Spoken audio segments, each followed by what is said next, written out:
Here is the November 2021 K1 Speed Phoenix League Race GP Challenge. So I'm starting out here P4. My qualifying sessions were not great. First one was pretty rough. Second one I improved by like 0.3, so that helped, but it wasn't great. So anyway, we've got Michael Hayes in P1 with a like 25.1 second qualifying time. David Haraldson right behind him. Marissa in P3. And I forget who's behind me in P5. I know Supani, I think, was P6 out of 8. And I have a 2-point lead on her for the season at this point. So here's our out lap.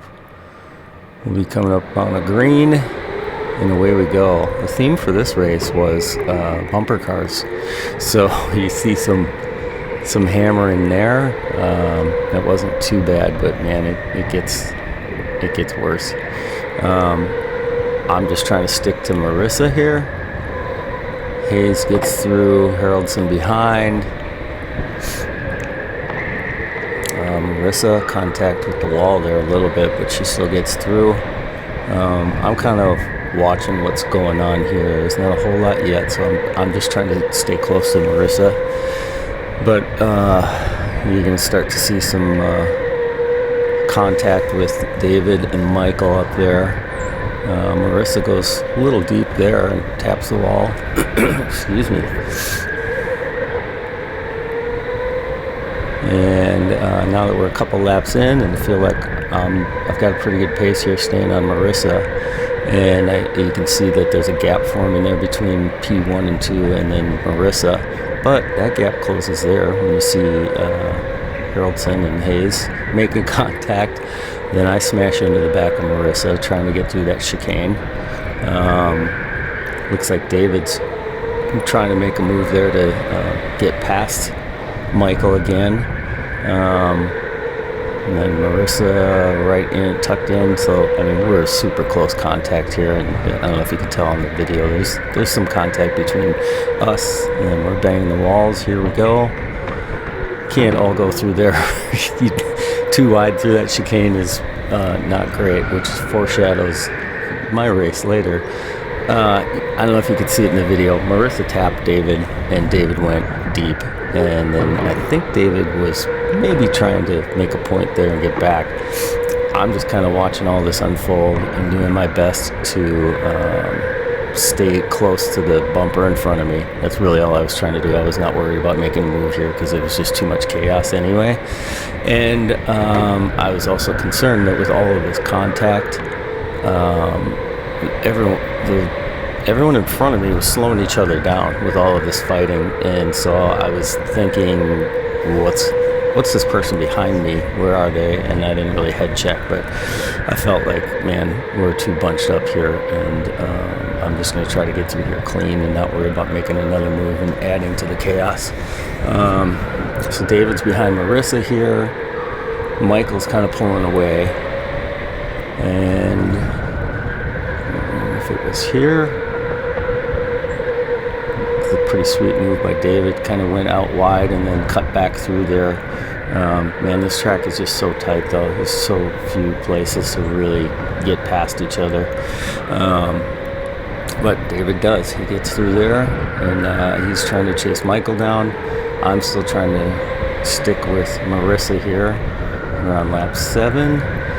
I'm still feeling like I've got good pace here. I've just been kind of hanging back and watching all of this drama unfold in front of me, which has now settled down quite a bit. David's pulling away from Marissa, but man, he's got a long way to go to try to catch up to Michael. I'm not worried about that. I'm just trying to stick to Marissa and hopefully find a gap here, or she makes a mistake. So I'm literally tapping her bumper there and pushing her along. So I feel like I've got some good pace here. It's just a matter of, can I time it? And usually this would be where I would try to time it, is run up the inside here to that hairpin. But she got a good run out of there. She makes a mistake at that hairpin. And now we go to slow-mo, because here's where the more drama unfolds. I get hit from behind, which you can't see, which shoves me into Marissa. So I back off to let her take that position back, because I did not want to just plow through there, which I felt I could have. And then the guy from behind me, I forgot his name, and that's why I'm shaking my head, is he made that contact. So I went straight back at him and pushed him there. And then this happens. There's no way you can really run too wide in there, and especially if that kart on the inside doesn't even attempt to turn. So I was pretty upset there. But, you know, what are you going to do? You just got to keep going on. They almost never actually penalize anybody, much less even call them out. So they didn't call anything out. And I had bumped him at that turn previous lap, so there was, you know, a little bit of banging back and forth. After I tried to just, you know, let my head cool down here, I felt like I had good pace. I had been sticking on Marissa that whole time, so I'm just trying to set this guy up, and shaking my head because I'm not happy about what happened. I felt like there was just so much contact going on in this whole race, but I just felt like that was blatantly, there was no way he could get through there. But whatever, you gotta shake it off. So lap 12, I'm running out of time here. I probably was in my head and I'm slowing down, but I could see that he was going into that right-hander before the two left turns. He was going really wide and losing time there. So I was trying to see if I could maybe time something there, and because I was not getting a good run out of the last half of that track to try to beat him to the apex of that hairpin. So you can see it there. He goes wide. So now I'm back on his bumper and trying to set something up here, but I'm not really paying attention to how many laps. I don't look up and count that, but now you see a white flag, so it's now or never. But there's no chance for me to dive bomb him there. Obviously right on his bumper, so I'm thinking right there. I tried to go inside. I pushed him a little, and that's going to be it. I knew that was it, unless I could somehow make this work. Like Haraldson and Michael had done in trying to pass at that chicane. I just feel like that chicane is just not, I mean, unless somebody's made a mistake, you know, in just straight up driving, I don't know how you get enough of a run coming off of that left-hand turn right before the chicane to make that stick. But whatever. I guess if they're going to allow that much contact too, I don't know. I guess you gotta play with the rules they're enforcing. So I was disappointed, but I did stay in front of Supani. So I currently hold a 3-point lead on her going into the last race in December. I did talk to the guy in front of me here that had made that move, and I know in the moment I was pretty upset and felt like it was all on him and he had hammered his way in there, especially when I knew he had hit me, which resulted in me hitting Marissa, and that kind of set the tone for me. But we talked about it afterwards, and he seemed like super, you know, nice dude, and it didn't seem like it was anything malicious. I just felt like there was so much contact in this race that it